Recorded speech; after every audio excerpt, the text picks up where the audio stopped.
ஒரு மனிதன் சாபத்தின் கயிறிலிருந்து, பாவத்தின் கயிறிலிருந்து, மரணத்தின் கயிறிலிருந்து விடுவிக்கப்பட வேண்டும் என்று சொன்னால், இன்னைக்கு இந்த கோயில் இருக்கிறதுனால, கோயிலுக்கு போகிறதுனால, நம்ம சாமி கும்பிடுறதுனால, நம்ம ஜெபம் பண்ணுறதுனால, எல்லாரும் ஜெபம் பண்ணுறோம். ஆண்டவரே எங்கள் பாவத்திலிருந்து எங்களை என்ன செய்யும், விடுவியும் அப்படின்னு என்ன செய்கிறோம், ஜெபம் பண்ணுறோம். எல்லாரும் பண்ணுறது சரிதான். பாவம் போட்டும், கஷ்டம் தீரட்டும், எங்கள் நோய்கள் தீரட்டும், எங்கள் பிரச்சனைகள் தீரட்டும் சொல்லி ஜெபம் பண்ணுறது சரிதான். இது உன் மைண்ட்ல இருந்து, அறிவுல இருந்து பண்ற.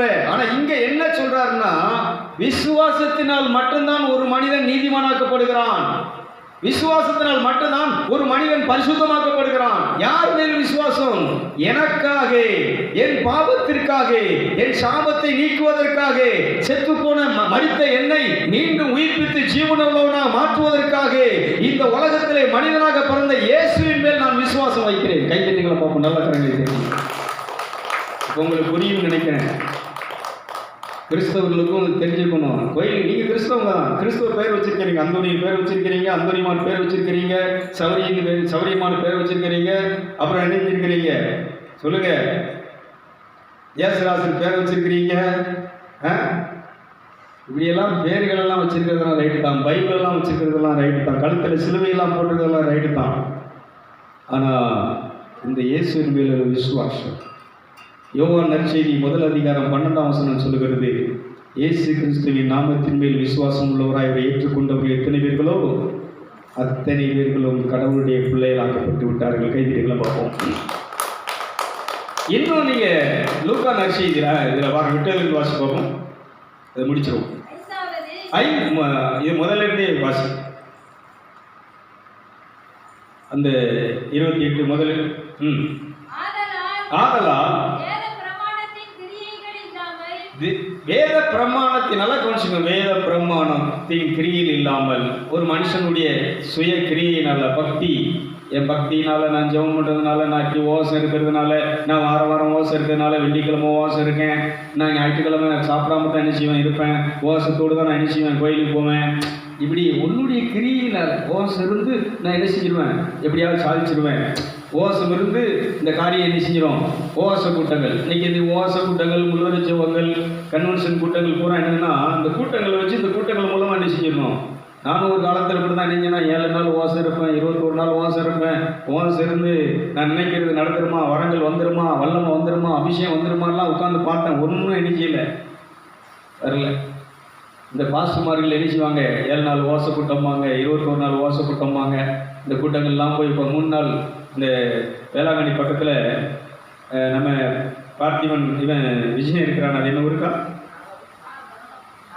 நாகப்பட்டினத்தில் 3 நாள் முகாம் போட்டாங்க. இங்கேருந்து ஜோசப் சார்ஜி திருநெல்வேலியிலேருந்து முழுவதும் நடத்துவார் மாதம் 3 நாள் கூட்டம். அங்கே போய் எடிஷன்னா 3 நாள் தண்ணி கூட குடிக்கக்கூடாது, சோறு இருக்கக்கூடாது, பட்னியாக தான் கிடக்கணும். கொண்டு எடிச்சிட்டாங்கன்னா அங்கே விட்டாங்க. நாங்கள் பட்னியாக தண்ணி குடிக்காமல் எடிச்சிங்கன்னா ஓசை கூட்டம். அங்கே உள்ள ஆவிகளை கட்டி அங்கே ஒரு பெரிய எழுப்புதல் வரணும், இந்த கோயில் வேளாங்கண்ணிக்கு போகிறவங்களாம் மனம் திரும்பணும், அவங்கெல்லாம் இயேசு கிறிஸ்து இது பண்ணணும்னு சொல்லி இப்படி ஒரு எடிச்சிட்டாங்கன்னா ஒரு கூட்டத்தை போட்டு 3 நாளாக தண்ணி பக்கத்துலேயும் ஆளை நிப்பாட்டிடுவாங்க. அங்கே ஒன்றும் சாப்பிடுக்க அப்படி எதுவும் போக முடியாது. இப்படியெல்லாம் இருந்து ஓசம்லாம் பட்னியாக கிடந்து தண்ணி குடிக்காமல் இருந்தெல்லாம் என்ன நடக்கலைன்னா ஒன்றும் நடக்கலை. ஏதோ அந்த நேரம் கொஞ்சம் உணர்ச்சி வசப்பட்டு, உங்கள் உணர்ச்சிகளை தூண்டி இது பண்ணும்போது உணர்ச்சி வசப்பட்டு சில இதுகளை என்ன செஞ்சு நடந்துச்சு. ஆனால் இதில் பாவம் போச்சு, இந்த மாம்சனுடைய தன்மைகள் போச்சு, அப்படிங்கிறதெல்லாம் என்ன செய்ய முடியாது. இந்த கோபம் போயிட்டு, கவலை போயிட்டு, பயம் போயிட்டு, இப்போ ஆண்டவர் நடத்துகிறார் அப்படிங்கிற எந்த அனுபவமும் இல்லை. அதனால் இதெல்லாம் அன்னைக்கு இதன் மூலமாக எல்லாம் அடைஞ்சிடலாம்னு சொல்லி தான் எல்லாரும் பண்ணிகிட்டு இருக்கிறாங்க. சப்பரம் தூக்குறது, திருவிழா கொண்டாடுறது, லட்சமாக செலவழிக்கிறது, வரி கொடுக்கறது எல்லாம் பண்ணி என்ன நடக்கலைன்னு சொன்னால் அந்த கர்மவனை தீரலை. அப்படின்னா உனக்கு இன்னைக்கு நீ நல்லா இருக்கணுமே, செழிப்பாக இருக்கணுமே, சந்தோஷமாக இருக்கணுமே, ஆரோக்கியமாக இருக்கணுமே. ஆன்மா என்பது சொர்க்கத்தில் வாழக்கூடியது, தேவனுடைய அன்பிலே வாழக்கூடியது. அன்பு, அமைதி, சந்தோஷம், பொறுமை, சாந்தம், விசுவாசம், தன்னடக்க எல்லாத்தையும் அடக்கி ஆளக்கூடும் ஆற்றல் நிறைந்ததுதான் எதுன்னு சொன்னா இந்த ஆன்மா. தெய்வ சாயல், தெய்வத்தினுடைய பாவனை, தெய்வத்தினுடைய தன்மை, இந்த பாவனையில தன்மையில வாழ்கிறதா எதுன்னு சொன்னா ஆன்மா. இப்ப அது எப்படி கிடக்கு, செத்து கிடக்கு. விடையில வாசி பார்ப்போம். இப்பதான் சொல்றாரு, உன் பக்தினால, நீ கோயிலுக்கு போறதுனால, கோயில் கட்டுறதுனால, கோபுரம் கட்டுறதுனால, அங்கே நீ சில வழிபாடுகள் நடத்துறதுனால, சில பூசைகள் பண்றதுனால, சில யாகங்கள் பண்றதுனால அல்லப்பா, விசுவாசத்தினால். நல்லா கவனிச்சுக்கோங்க, இங்கதான் அந்த ரெண்டுக்குள்ள வித்தியாசம் எனக்கு புரியும். விசுவாசத்தினாலே, தேவன் மேல் வைக்கிற விசுவாசத்தினாலே, இயேசு கிறிஸ்து மேல் வைக்கிற விசுவாசத்தினாலே நீதிமானாக்கப்படுகிறான் என்பதே நம்முடைய முடிவான கொள்கையாம் கட்டளையாம் சத்தியமா. மனிதன் நீதிமான் ஆகுதன் பேரில் இப்போ இதை யார் சொல்றாங்க? சின்னப்பர் சொல்றாரு. நம்ம முதல்ல கத்துரை சபையுடைய போப்பு சொல்றாரு. அவர் தாங்க ஆரம்ப காலத்துல இயேசுவோடு இருந்தவர்.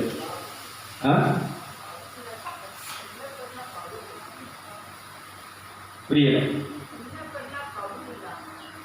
சரி, நம்ம ராயப்பர் தான் அன்னைக்கு முதல்ல இருந்தவர். இப்போ சின்னப்பர் அப்படின்னு சொல்லும்போது பவுல் என்ன செய்றாருன்னா, இயேசுவினுடைய அந்த ஒளியை பெற்ற மனுஷன் கண் கூடாகி கீழே விழுந்து இயேசு கிறிஸ்துவை தன் இருதயத்திலே ஏற்றுக்கொண்டு விசுவாசித்த பொழுது, சின்னப்பர் யாருன்னா, யூத மதத்தில் அந்த மதத்தினுடைய சடங்காச்சாரங்கள், யூத மதத்தில் நடக்கக்கூடிய வழிபாடுகள், அந்த உபவாசங்கள், அந்த எல்லாத்துலேயும் வேற அந்த கற்பனைகள், கட்டளைகள், அந்த 10 கட்டளைகள், நியாயப்பிரமாணங்கள் எல்லாத்தையும் கரெக்டாக கடைபிடிக்கிற ஒரு ஆசாரி, ஒரு நல்ல தேவ மனுஷன். எல்லா 4 வேதங்களையும் அன்னைக்கு இருந்த அந்த இதெல்லாம் கற்றறிஞ்ச ஒரு மகான். அவர் என்ன செய்யறாருன்னா சொல்றாரு, எழுதுறாரா, வாசிக்க பார்ப்போம். உலகத்தில் பிறக்கிற சமஸ்த எல்லா மதத்தவர்களும், இனத்தவர்களும், மொழியினரும் பாவத்துக்கு உட்பட்டவர்களாய், கோவாக்கிரின் பிள்ளைகளாக, தண்டனைக்குரியவர்களாக பிறக்கிறார்கள். 2வது, சர்வேஸ்வரனாலே மாத்திரம் மனுஷன் நீதிமானாவது. ஒரு மனுஷன் நீதிமானாகன்னா, பரிசுத்தவனாகன்னா யாராலன்னு சொன்னா தேவனால்.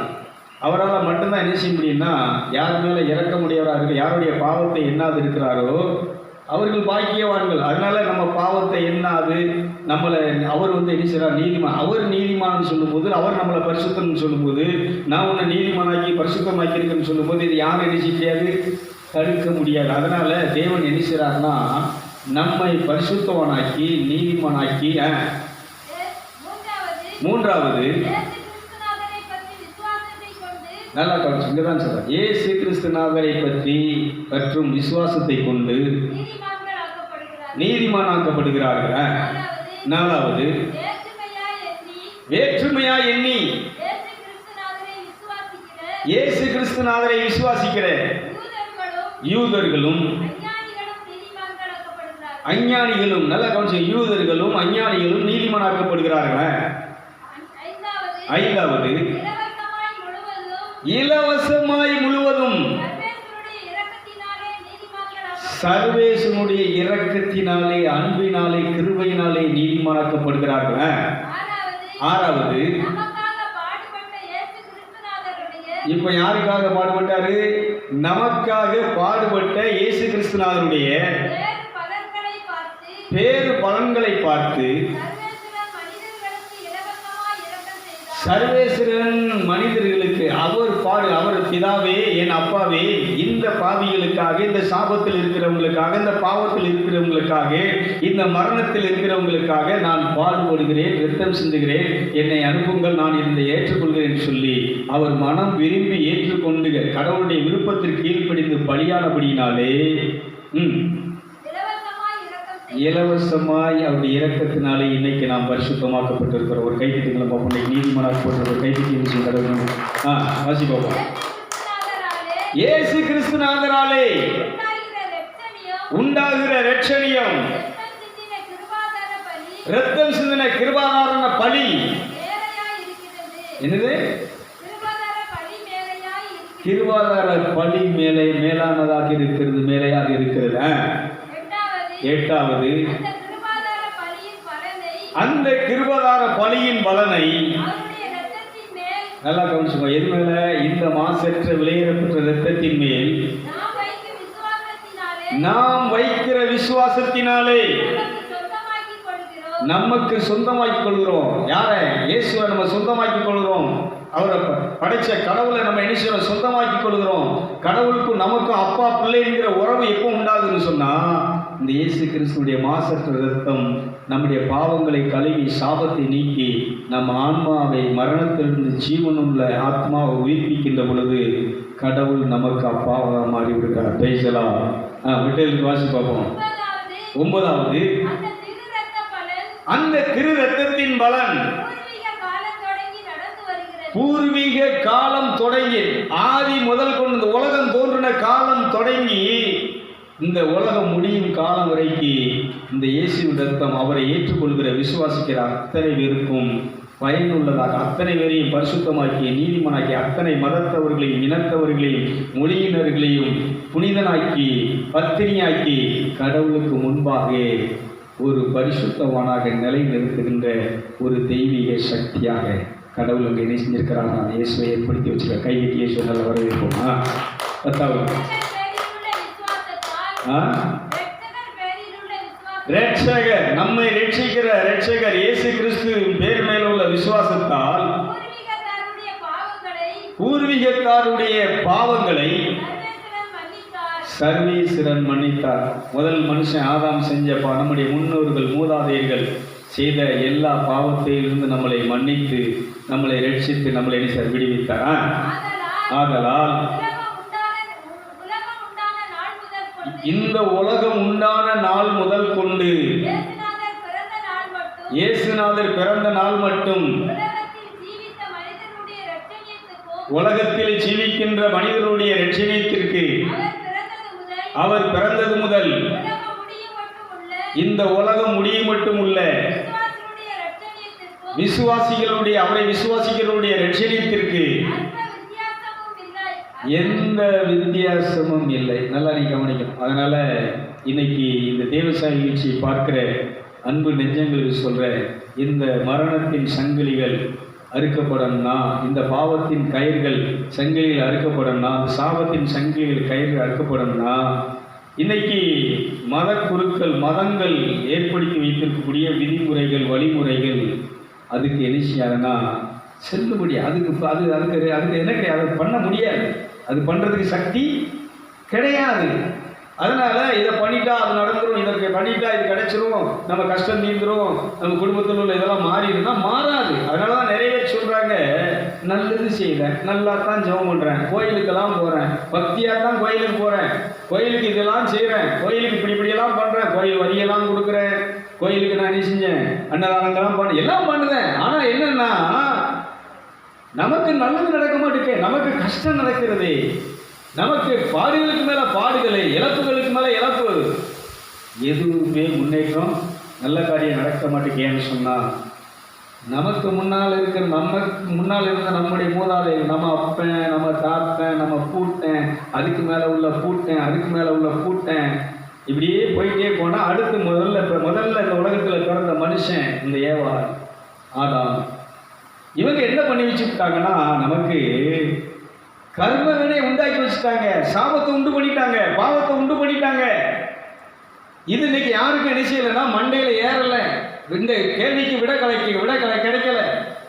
இந்த வேதாந்த மகாரிஷியினுடைய குரூப்பில் அறிவி திருக்கோயில் வச்சிருக்கிறாங்க, அந்த உலகம் சங்கரங்களும் கூட இருக்கு, அவங்க கூட எனக்கு குரூப்பில் இருந்து எனக்கு ஒரு மெசேஜ் மெயில் பண்ணியிருந்தாங்க. அப்போ இந்த கர்ம வழியிலிருந்து, இந்த பாவம், இந்த சாவ கட்டுகளிலிருந்து விடுதலை பெறுறது, இதுக்கு வழி என்னங்கிறது ஒரு கொஸ்டினாக கேள்வியாக இருந்தது. ஆனால் உங்கள் நிகழ்ச்சியின் மூலமாக இது எங்களுக்கு விடுதலை கிடைக்கும், எங்களுக்கு கேள்விக்கு பதில் கிடைத்தது என்று அந்த மெசேஜில் போட்டிருந்தாங்க. ஒரு கைதிக்கு உங்களுக்கு என்ன செய்வாங்க, வாழ்க்கை தெரியும், நல்லா கவனிச்சோம். அதனால் இயேசு யாருக்காக வந்தார்னா, அவர் கிறிஸ்தவ மதத்தினுடைய கடவுளும் அல்ல, தலைவரும். அவர் அப்படி கிறிஸ்தவ மதத்தினுடைய தலைவராக கடவுளாக இருந்தாருன்னா அவர் கடவுளாக இருக்கவே முடியாது, கடவுள் கிடையாது. ஒரு ஆத்மா, ஒரு கடவுளுக்கு மதம் கிடையாது, ஜாதி கிடையாது, மொழி கிடையாது. நல்லா கவனிச்சுக்கணும். அதேமாரி ஒரு ஆன்மீகவாதிக்கு, நான் ஆன்மீகத்தில் இருக்கிறேன் அப்படின்னு சொன்னால், ஆவிக்குரிய கூட்டத்துக்கு போகிறேன், ஆன்மீக கூட்டத்துக்கு போகிறேன்னா உனக்குள்ள இது அத்தனையும் இருக்கக்கூடாது, மதம் இருக்கக்கூடாது, ஜாதி இருக்கக்கூடாது, ஒளி என்ன செய்யக்கூடாது, இருக்கக்கூடாது. இத்தனையும் தாண்டியவன், கடந்தவன், இந்த அறிவுக்கு அப்பாற்பட்டு வாழக்கூடிய ஒரு பரிசுத்தமான சக்தி வாழ்ந்த ஒரு ஜீவி. அன்பு, அமைதி, பொறுமை, சாந்தம், விசுவாசம், தன்னடக்கம் போன்ற தெய்வீக பண்புகளை, சக்தியை கொண்ட ஒரு ஜீவாத்மா, பரமாத்மாவுடைய வாரிசு. அதனால இன்னைக்கு ஒரு மனுஷன் இந்த உலகத்துல சாகிறதுக்கு முன்னாடி, இந்த குரான்ல அழகாய் சொல்லுவார், அதை வாசி பார்ப்போம். குரான்ல அது அனுப்பியிருந்தேன், 29வது அதிகாரம் 57வது வசனம். குரான்ல 29:57 சொல்லப்பட்டு வாசி பார்ப்போம்.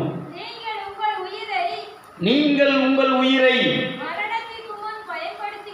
நல்லா கவனிச்சுக்கோ. மரணத்துக்கு முன்னாடி, நீ சாகிறதுக்கு முன்னாடி இந்த உயிரை நீ எழுச்சிக்கோ, நல்லா பயன்படுத்திக்கோ. ஏனெனில் மரணம் வந்ததுக்கு பின்னாடி, நீ செத்ததுக்கு பின்னாடி ஒரு மனிதன் கூறுவான், யாம் அல்லாஹ் என்ன இந்த உலகத்துக்கு திருப்பி அனுப்புவாயாக.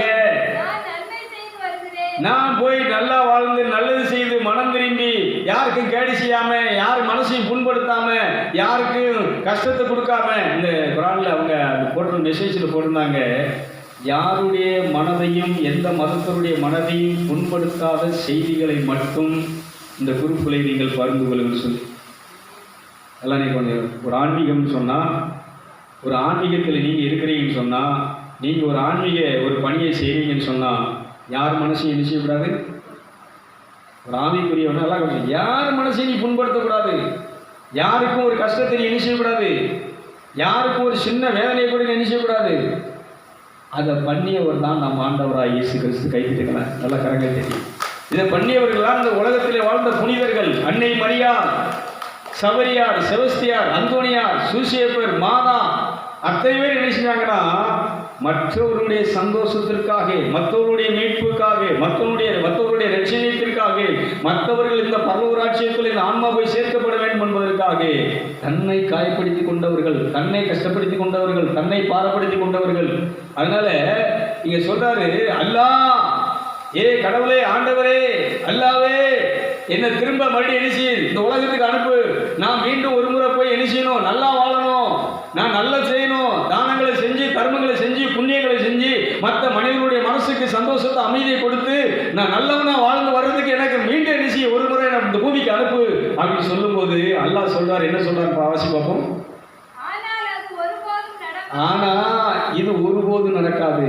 நீ கேட்கிறது திரும்ப நீ பூமிக்கு போனுங்கிறது மறுபடியும் என்ன செய்ய முடியாது. அதனால இன்னைக்கு இந்த உலகத்திலிருந்து போன மரியாள் வர முடியாது, அந்தோனியார் வர முடியாது, சூசியப்பர் வர முடியாது, எலியா வர முடியாது, ஏனோக்கு வர முடியாது, முருகன் வர முடியாது. நீங்க சொல்லக்கூடிய தேவர்கள், ஸ்ரீராமர் வர முடியாது. அவங்கெல்லாம் இன்னைக்கு எங்க இருக்கிறாங்கன்னு சொன்னா, அந்த பரலோகத்திலே, அந்த ஆன்மீக உலகத்திலே, ஆவிக்குரிய உலகத்திலே, அங்கே விழா கூட்டமான தேவனை ஆராதிக்கின்ற அந்த மகா சபையிலே தேவனோடு சஞ்சரித்து அவரை ஆராதித்துக் கொண்டிருக்கிறார். கைவிட்டுங்களை பார்ப்போம், நல்ல கரங்களை தட்டி. எப்போ அப்போ இங்க முருகன் கோயில் இருக்கிறது யாரு? ஒளியின் ஆவி. இந்த ஸ்ரீராமர் பேர சொல்லி இந்த கோயிலில் செயல்படுறது யாரு? ஒளியின் ஆவி. இந்த அந்தோனியார் கோயிலில் செயல்படுறது யாரு? ஒளியின் ஆவி. அன்னை மரியாளுடைய அந்த வேளாங்கண்ணியில் இது பண்றது யாரு? இதைத்தான் நீங்கள் தெரிஞ்சுக்கணும். இந்த குரான் சொல்லி, இதே பைபிளுக்கு வாங்க. அதே லூக்கா நற்செய்தி 16வது அதிகாரம் நீங்கள் 22 வாசிங்க பார்ப்போம். லூக்கா எழுதின நற்செய்தி 16:22 வாசி பார்ப்போம். இதை பைபிள் என்ன சொல்லுதுன்னு பார்ப்போம். பின்பு அந்த தரித்திரன் லாசரு மரித்து தேவ தூதரால், நல்லா கவனிச்சு, இந்த உலகத்தில் கஷ்டப்பட்டவங்க, தரித்திரப்பட்டவங்க, வேதனைப்பட்டவங்க, பசி சாப்பாட்டுக்கு வழி இல்லாமல் பட்டினியாக கிடந்தவங்க, படுக்க இடம் இல்லாமல் இருந்தவங்க, உடுத்த உடை இல்லாமல் இருந்தவங்க, உண்ண சாப்பாடு இல்லாமல் இருந்த ஒரு மனுஷன் இந்த லாசரு மரிச்சு எங்கே போயிட்டாருன்னு சொன்னால், தேவ தூதர்களா, நல்லா கைதிட்டுகளை பார்ப்போம். தேவ தூதர்களா, ஒரு ஆன்மா, நல்ல ஆத்மா, புண்ணியத்தை செய்து, தர்மத்தை செய்து, மற்றவர்களுக்கு சந்தோஷத்தை கொடுத்து, மற்றவங்களுக்கு கஷ்டம் கொடுக்காம, திட்டாம, திமுறாம, கவலைப்படாம, பயப்படாம வாழ்ந்த ஒரு மனிதனுடைய ஆன்மா என்ன செய்யணும்னா, தேவ தூதர்களால் வரவேற்கப்பட்டு அதை கணத்துக்குரிய ஆத்மாவாக அதை என்ன செய்றாங்கன்னா, மதிப்பு மரியாதையோடு பரலோகத்துக்கு கூட்டி செல்லுகிறார்கள். விட்டல் வாசி பார்ப்போம். ஆபிரகாமுடைய மடியிலே கொண்டு தேவதூதர்கள் என்ன செஞ்சாங்கன்னா அங்க உட்கார வைத்தார்களா. ஐஸ்வர்யவானும் மரித்து அடக்கம் பண்ணப்பட்டான். எங்க வீட்டா இவன் சரீரம் எங்க வீட்டு சுடுகாட்டுக்கு போயிட்டு கல்லறைக்கல மண்ணுக்குள்ள குளிக்கல போயிட்டு இப்போ பாதாளத்தில் அவன் என்ன செய்ய ஆன்மா அவன் ஆன்மா எங்க போயிட்டு பாதாளத்துக்கு போயிட்டு பாதாளத்துல போய் வேதனைப்படும் போது அவன் கண்களை ஏறெடுத்து மேல பார்க்கிறான். தூரத்திலே ஆபிரகாமையும் ஆபிரகாமுடைய மடியிலே லாசரை கண்டார். ஒரு கைதிட்டங்கள் நம்ம நல்ல கரங்கத்தை கேட்கணும். இது நல்ல முக்கியமான விஷயங்கள். இது நம்ம புரிஞ்சுக்கணுமா? அப்பொழுது அவன் அங்க கீழே இருந்த நரகத்தில் இருந்த என் வேதனையிலிருந்து அந்த ஐஸ்வர்யவான் சொல்றான், தகப்பனாகிய ஆபிரகாமே நீர் எனக்கு இறங்கி மனம் இறங்கி லாசர் தன்னுடைய விரல அங்க தண்ணி இருக்கு, அங்க சாப்பாடு இருக்கு, அங்க எல்லாம் செழிப்பா இருக்கு. அந்த லாசர் அங்க அந்த தண்ணியில தன்னுடைய விரலை முக்கி என் நாவை குளிர பண்ணும்படி அவனை அனுப்ப வேண்டும். இந்த அக்னி ஜுவாலையிலே நான் வேதனைப்படுகிறேனே என்றான். அதற்கு ஆபிரகாம், மகனே நீ இந்த பூமியில உயிரோடு இருக்கும் காலத்தில் நன்மைகளை நல்ல சோகமா வாழ்ந்த, மனசுக்கு பிடிச்ச மாதிரி எல்லாம் வாழ்ந்த, மனசுக்கு பிடிச்ச மாதிரி எல்லாம் நீ என்ன செஞ்ச, கண்ணுக்கு பிடிச்ச மாதிரி கண்ணுக்கு பிடிச்சதெல்லாம் பார்த்த, உன் மனசுக்கு பிடிச்சதெல்லாம் செஞ்ச, இந்த சரீரத்துக்கு ஆசைப்பட்டதெல்லாம் மன ஆசைப்பட்டதெல்லாம் எல்லாத்தையும் நீ பண்ண. லாசருவும் அப்படியே உன் வீட்டு முன்னால தீமைகளை அனுபவிச்சான். பட்னியா கிடந்தான், மழை பெஞ்சா நனைஞ்சான், வெயில் அடிச்சா காஞ்சான், அவன் தங்குறதுக்கு இடம் இல்லை, உடுத்துறதுக்கு நல்ல வஸ்திரம் இல்லை. நீ சாப்பிட்ட நல்ல நெய் இது மாதிரி செஞ்ச சாப்பிட்ட, நல்ல பொரிச்சு சாப்பிட்ட, நல்ல பொங்கி சாப்பிட்ட, நல்ல அவிச்சு சாப்பிட்ட, நல்ல வறுத்து வறுத்து வறுத்து வறுத்து எரிஞ்ச சாப்பிட்ட. அதை நீ நினைத்துக்கொள். இப்பொழுது லாசர் தேற்றப்படுகிறான், மாற்றப்படுகிறான், காயங்களை கட்டப்படுகிறான், நீயோ வேதனைப்படுகிறாய். அதுவும் இல்லாமல் இந்த இடத்திலிருந்து, இந்த தேவலோகத்திலிருந்து, இந்த பரலோகத்திலிருந்து, ஆன்மீக உலகத்திலிருந்து யாரும் என்ன செய்ய முடியாது, இந்த பாதாளத்துக்கு நீ இருக்கிற இடத்துக்கு வர முடியாதா? நீ இருக்கிற இடத்திலிருந்து இங்கே லாசர் இருக்கிற இடத்திற்கு, இந்த அந்தோனியார் இருக்கிற இடத்துக்கு, சவரியார் இருக்கிற இடத்துக்கு, அன்னை மரியாதை இருக்கிற இடத்துக்கு, இந்த ஸ்ரீராமர் இருக்கிற இடத்துக்கு, இந்த முருகன் இருக்கிற இடத்துக்கு நீ என்ன செய்ய முடியாது, வர முடியாது. நீ முருகன் கோயிலுக்கு போகலாம், நீ ஸ்ரீராமர் கோயிலுக்கு போகலாம், நீ எந்த கோயில் அந்தோனியார் கோயிலுக்கு போகலாம், நீ எந்த புண்ணியஸ்தலத்துக்கு போனாலும் இங்க நீ வரணும்னு சொன்னா, இந்த பூமியில இந்த ஆண்டவராக இயேசு கிறிஸ்துவ ரட்சகராக ஏற்றுக்கொண்டு சாபத்திலிருந்து விடுதலையாக்கப்பட்டு, பாவத்திலிருந்து விடுதலையாக்கப்பட்டு, கருமத்தை செய்து, தானத்தை செய்து, பசியாக இருக்கிறவனுக்கு சாப்பாடு கொடுத்து, ஏழைக்கு இறங்கினவன் கடவுளுக்கு கடன் கொடுக்குறான். நான் ஆடை இல்லாமல் இருந்தேன், என்னை உடுத்தி வச்சிங்க, நான் பட்னியாக இருந்தேன், எனக்கு என்ன செஞ்சீங்க, சாப்பாடு கொடுத்தீங்க, நான் நோய்வாய்ப்பட்டு படுத்திருந்தேன், என்னை பார்க்க வந்தீங்க, எனக்கு என்ன செஞ்சீங்க, மருத்துவ உதவி என்ன செஞ்சீங்க, செஞ்சீங்க. நீங்கள் எனக்கு பிரியமானவர்கள், எனக்கு சொந்தக்காரர்கள். கைத்துக்களை பார்ப்போம், நல்ல கரங்களை தெரிஞ்சுவோம், விடுதலை வாசி பார்ப்போம். மனதுள்ளவர்களுக்கு கூடாதபடிக்கு எங்களுக்கும் உங்களுக்கும் நடுவே பெரிய பிளவு உண்டாக்கப்பட்டிருக்கிறபடியால், அப்பொழுது அவ சொல்றாங்க, அவன் அப்படியானால் என் தகப்பனே ஆபிரகாமே, எனக்கு 5 பேர் சகோதரர் இருக்கிறாங்க, அண்ணன் தம்பி 5 பேர் இருக்கிறாங்க, அவர்களாவது இந்த வேதனை இடத்துல என் கூட பிறந்தவங்க வந்துடக்கூடாது, 5 சகோதரர்கள் வந்துடக்கூடாது. இந்த லாசர் போய் அவங்களுக்கு சொன்னா, உங்க அண்ணன் என்ன செய்யறான், பாதாளத்தில் நரகத்தில் கிடக்கான், நல்ல நெய்யில என்ன செஞ்சான், பொரிச்சு நல்ல பெரட்டி நல்ல வேக வச்சு நல்ல அவிச்சு, கறியும் நல்ல என்ன செஞ்சான், சிக்கன், மட்டன், அப்புறம் தந்தூரி, என்னது உப்புமா, சப்பாத்தி, புரோட்டா, இப்படி என்ன செஞ்சான், நல்லா அடிச்சு தின்னுட்டு எங்க கிடக்கான், நகரத்தில் கிடக்கான். யாரை பத்தியும் கவலைப்படாம, யாரையும் நினைக்காம, எல்லாத்தையும் கஷ்டப்படுத்தி வேதனைப்படுத்தி சுகபோகமாய் வாழ்ந்தவன், தவிச்ச தாய்க்கு தண்ணி கொடுக்காதவன், பசிக்கிற தன் தாய்க்கு என்ன செய்யாதவன், இவன் பொண்டாட்டி புருஷனும் குடும்பமும் உட்காந்து என்ன செஞ்சவன், நல்ல கறியும் நல்ல இறைச்சியும் சிக்கனுமா சாப்பிட்டவன் இப்போ என்ன செஞ்சு கிடக்கான, நரகத்தில் கிடக்கிறான். நீங்கள் இந்த நரகத்துக்கு போகணும், அப்படி போய் பண்ணுங்கன்னு இந்த லாசர் போய் சொன்னால் கேட்பாங்கன்னு அப்போ தான் ஆபிரகாம் சொல்கிறாரு. இங்கே இருந்து லாசர் போய் சொன்னாலும் கேட்க மாட்டாங்க. அங்கே எலியாவும் மொய்சனும் இருக்கிறார்கள். இந்த எலியா தான் இன்னைக்கு இந்த எலியாவும் மொய்சனும் சொல்கிற விஷயத்தை கேட்டு இந்த இந்த இந்த ராப்பாடி அந்த பிள்ளை சொன்னால் பார்த்தீங்களா, இந்த பரதேசி சொல்கிறத கேட்டு, இந்த சுவிசேஷத்தை கேட்டு மனம் திருப்பி இந்த இயேசு கிறிஸ்துவை ரட்சகராக ஏற்றுக்கொண்டு உன் சாபத்தை மீட்கிறவர் பாவத்தை மீட்கிறவர் என்பதை நீ அறிஞ்சு உணர்ந்து நீ அறிக்கை செய்து பரிசுத்தமாக இயேசு ரத்தத்தால் கழுவப்பட்டு நீதிமானாக்கப்பட்டு நீ இந்த பரலோக ராஜ்யத்துக்கு போய் சேர இந்த ஒரு வழியை தவிர வேறு வழி பரலோகத்திலிருந்து யார் வர முடியாது. அந்தோனியார் என்ன செய்ய முடியாது, சௌரியார் என்ன செய்ய முடியாது, மரியாதை என்ன செய்ய, அவங்கெல்லாம் பரலோகத்தில் இருக்கிறாங்க. இந்த நரகத்துக்கு வருவாங்களா? நீ எங்கே இருக்க? பரலோகத்தில் தள்ளப்பட்ட நரகத்தில். அதனால தான் இங்கே உனக்கு வேதனை. வெயில் தாங்க முடியல, குளிர் தாங்க முடியல, மழையே தாங்க முடியல. ஐயோ மழை இப்படி பெய்யுதே அப்படின்னு, மழை பெஞ்சா மழை பெய்யுதேங்கும், வெயில் அடித்தா இப்படி வெயில் அடிக்க அப்படிங்கும், மழை பெய்யுதே வெயில் அடிக்க மாட்டேங்கும். இதுதான்டா நரகம். இதை விட இன்னொரு நரகம் இருக்கு, எரிகிற நெருப்பு. அதனால் இந்த இடத்துக்கெல்லாம் போகாமல், அதனால் குரான் சொல்கிறது, அல்லாஹ்வின் இடத்துல மனுஷன் கேட்குறான், அல்லாஹ் திருப்பி இந்த பூமிக்கு அனுப்பல. அதனால் இந்த மனித பிறவி என்பது ஒரு பெரிய பாக்கியம். மனுஷன் தன்னுடைய ஆன்மாவை மீட்டு பரிசுத்தமாக்கி கடவுளுக்கு முன்னால் சமமாய் நிற்பதற்கு, பரிசுத்தமானாய் நீதிமானாய் நிற்பதற்கு கடவுள் கொடுத்த ஒரு வரப்பிரசாதம் எதுன்னு சொன்னால் இந்த மனித பிறவி, இந்த சரீரம். ஆகவே இந்த சரீரத்தில் நீ இருக்கும்போது சாகிறதுக்கு முன்னாடி, அதனால சொன்ன சாகிறதுக்கு நீ முன்னாடி, செத்ததுக்கப்புறம் என்ன செய்ய முடியாது, எதுவுமே என்ன செய்ய முடியாது. இப்போ நீ மாற்றிக்கலாம்.